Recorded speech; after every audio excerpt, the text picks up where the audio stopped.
এটি একটি manual sewing machine. সাধারণত বাড়িতে ব্যবহার করা হয়, তাই এই মেশিনকে ডোমেস্টিক মেশিনও বলা হয়ে থাকে। এছাড়াও ছোট টেলরিং শপে এই মেশিন আমরা দেখতে পাই। এই মেশিনের সাহায্যে ববিনে কিভাবে সুতো গোটানো বা পেঁচানো হয়ে থাকে সেই বিষয়টি আজকে ভিডিওর মাধ্যমে দেখানোর চেষ্টা করেছি।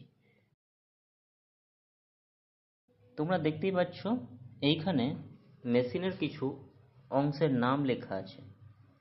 সবুজ রং দিয়ে মার্ক করা এই অংশটির নাম হচ্ছে ববিন উইন্ডার বা ববিন বাইন্ডার।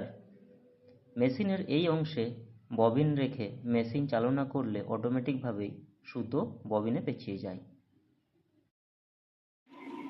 এইরকম নিবে ববিনটা, হ্যাঁ এইরকম রাখবে, তারপরে একদম হালকা হবে, 1 2 3 তিনটে প্যাঁচ দাও, ঠিক আছে?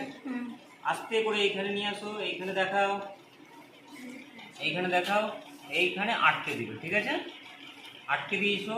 দেখো সুতোটা কোথায় আছে? নিচের দিকে। কোথায়? নিচের দিকে। তোমরা উল্টো ওপরের দিকে দিয়ে দাও, আর তখন চাকাটা ঘোরা উল্টো দিকে ঘুরে যায়। সুতো থাকবে কোথায়? নিচের দিকে। হয়েছে? এবার এটা নামিয়ে দাও। নামিয়ে দিয়ে মেশিনটা চালাতে থাকো, উল্টো যাতে না ঘোরে। মেশিন চলবে আর তুমি এটা দিয়ে চেপে দেবে। দেখো হচ্ছে, একবারে হচ্ছে, ঠিক আছে?